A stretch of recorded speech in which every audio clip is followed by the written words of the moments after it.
Hey crafty friends, and welcome back to Creepy Crafty Days. In today's video I'm creating another pocket letter book. This one is a little bit different than my previous one. As you can see, I'm making it a square shaped using some 4x4 page protectors. So these are really easy to make. You just use the pocket page itself to measure out and figure out the cover shape and size that you need, punch holes so that everything lines up inside of the book, and then I'm just adding some eyelets to mine and setting those in place with my We Are Memory Keepers, whatever that tool is called, Crocodile, I think. Alternatively, if you have little book rings, you could do that. If you have some baker's twine, you can string that through the holes a few times to kind of seal things up. In my previous video, I sewed my pocket letter book closed, so I just want to give you guys some alternative ideas on how you can make this project your own using what you have. I did go ahead and add some little score lines on my covers just to make things fold a little bit easier and a little bit cleaner. You guys will see me fold back this front cover here in just a moment, but you can see already from the papers and the little bit of decorations you can see on my desk here that I'm definitely going for like a creepy, spooky kind of vibe, which I don't normally do.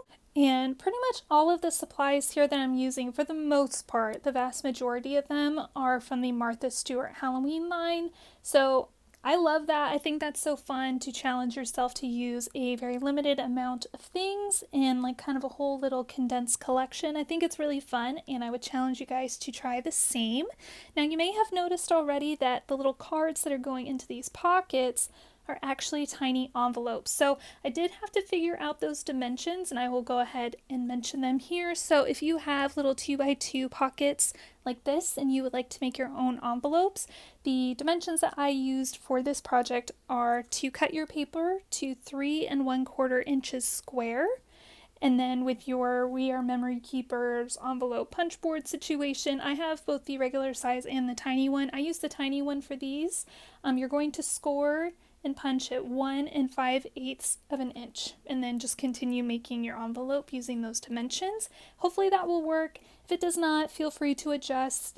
We Are Memory Keepers also has an online calculator that you can use to create any size envelope for any kind of pocket or card or whatever situation you have. So I will try to leave a link to that calculator down below. I believe they also have an app, but I don't know. I'm not sure. But you can see I'm going crazy with all the layering of the washies and the stickers. I thought this turned out so super fun. I definitely enjoy kind of the vintage, creepy vibe of this, and it definitely makes me think of like a haunted, like vintage apothecary. I think it's so super fun, and I think it turned out really, really well. Especially considering that I don't usually work with like kind of dark muted colors and stuff. I tend to skew more towards like the brighter, kind of more cutesy Halloween, so this was really, really fun for me to experiment with. These spiders though, those spider stickers were kind of creeping me out, I will say. They were looking a little too realistic. I don't know, maybe it was just me. But yeah, I tried to kind of vary the direction of the envelope, so some of them faced front when you were looking at the page, and some of them you could see, the back of the envelope on the back of the page.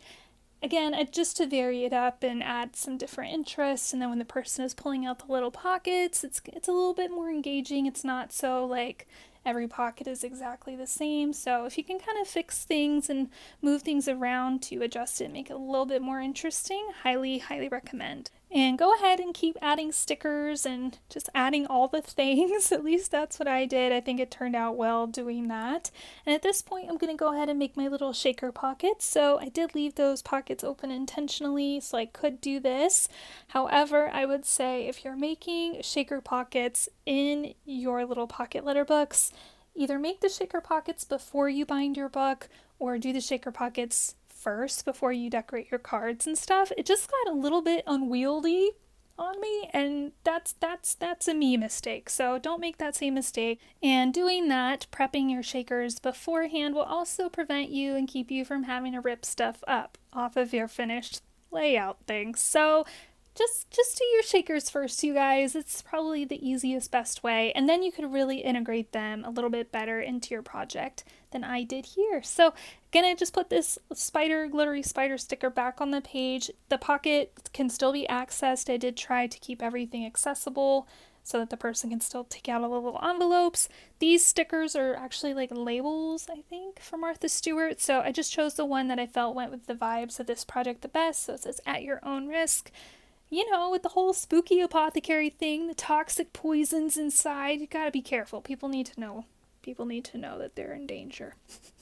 So anyway, just adding some kind of final touches with some washi, some more stickers, again, to kind of tie in the front of this little pocket letter book to the inside, so everything looks really nice. Here's a quick little flip through for you guys, but I do hope that you enjoyed this. I hope that you will give a pocket letter book a try.